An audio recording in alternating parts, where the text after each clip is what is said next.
I want to tell you a story really quick. I went on a date a few months ago. Fantastic date. Did a bunch of cool, cute little fun things and everything. Went to this super bomb restaurant, right? And as we were wrapping things up at the restaurant, I noticed on her face there was this kind of fear or awkwardness that was really like starting to pop up. So I addressed it. I was like, hey, did I do something wrong? Blah, blah, blah. And she had explained to me in that moment, right? Hey, I had a great time on this date. It was super duper fun. But I need you to know I'm not going to invite you back to my home. Because the last time that I did that, I got assaulted, right? In that moment, there were two thoughts that went through my brain, right? The first one being, you should never have to explain why you don't want somebody to come to your house. Just, hey, a no, or anything, right? Should just be okay, right? Immediately after that, the second thought really started to bug me, like really started to burn into my brain. And for the first time at 32 years old, I recognized that every woman that I've ever gone on a date with, or that I know in my personal life, has been assaulted. At my big, dumbass 32-year-old age, for the first time ever, I recognized that I don't think I've ever met a woman that hasn't been assaulted. This affected me so fucking deep, right? I called so many of my women friends and I asked them, I said, hey, I'm sorry, this is a very awkward and not normal conversation that I want to start with you, but can you just let me know, not having to go into details, like, have you been assaulted? Because I wanted to make sure that I fact checked myself. And do you want to guess what I learned in that moment? I learned that, in fact, every woman that I know in my personal life has been assaulted. This next part, I really want you to hear me loud and fucking clear.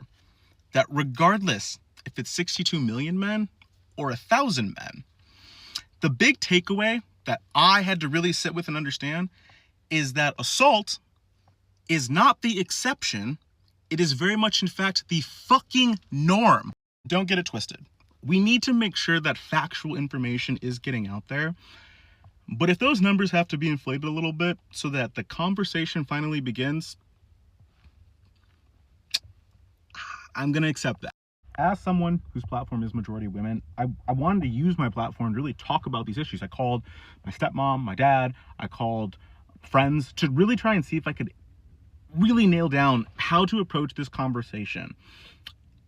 And I didn't end up having it, right? Because my fear became that I would be taking away the voices of women, because this is something that women need to be at the forefront of. But what I wanted to say, and what I maybe want to offer, is maybe I can be a translator and use my platform in the way that women would believe would be best to kind of really start tackling some of these issues. It took me until I was 32 years old to recognize the fucking male privilege that I have in doing so many things that I take for granted that women have to be cautious of. I make this video because as a father, I'm fucking horrified for the world that my daughter has to grow up in. And if we can have these conversations and finally start tackling some of these issues more seriously, it would let me know that my daughter's gonna be all right. But at this moment in time, it's not. And I will never sit here at this moment in time anymore and say, it's not all men. No, it's the majority fucking of you, unfortunately.